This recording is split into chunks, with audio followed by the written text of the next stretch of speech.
අස්වැසුම ප්‍රතිලාභ ලබන සහ 2023 අයදුම් කළ සියලුම දෙනාට දැන්ම දැනගත යුතු ඉතාමත් හදිසි පුවතක්. ඔබ තවමත් ඔබේ තොරතුරු යාවත් කාලින කළේ නැද්ද?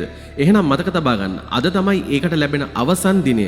අද දවස ඇතුළත මේ වැඩේ කළේ නැත්නම් ප්‍රතිලාභින් 85000කට සිදුවන අසාධාරණය ඔබටත් වෙන්න පුළුවන්. ඒ කියන්නේ මීළඟ මාසයේ සිට ඔබේ අස්වැසුම මුදල් සම්පූර්ණයෙන්ම නතර වෙන්න පුළුවන්. සුබසාධක ප්‍රතිලාභ මණ්ඩලය පවසන පරිදි තාමත් ප්‍රතිලාභීන් 85000කට වැඩි පිරිසකගේ තොරතුරු යාවත් කාලින කර නැහැ. ඒ අතර අන්ත දිලිඳු පවුල් 28000කුත් දිලිඳු පවුල් 56000කුත් ඉන්නවා. සභාපති නිමල් කොටවලගෙදර මහතා අවධාරණය කරන්නේ මේ පිරිස අද දවස ඇතුළත තොරතුරු යාවත් කාලින නොකළහොත් ඔවුන්ව ගෙවීම් ලේඛනයෙන් ඉවත්වන බවයි. මේ සිදුවන්නේ ස්වයංක්‍රීයව.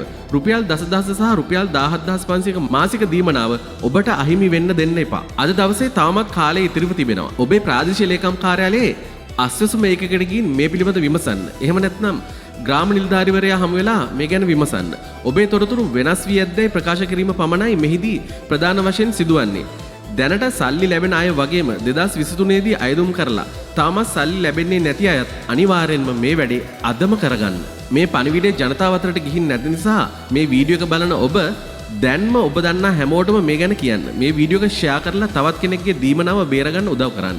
මේ වගේ වැදගත් පුවත් එසැනින් දැනගන්න අපේ channel එක subscribe කරලා තියාගන්න. අදම ගිහින් මේ වැඩේ කරගන්න කියලා අපි නැවතත් මතක් කරනවා. හැමෝටම සුබ දවසක්.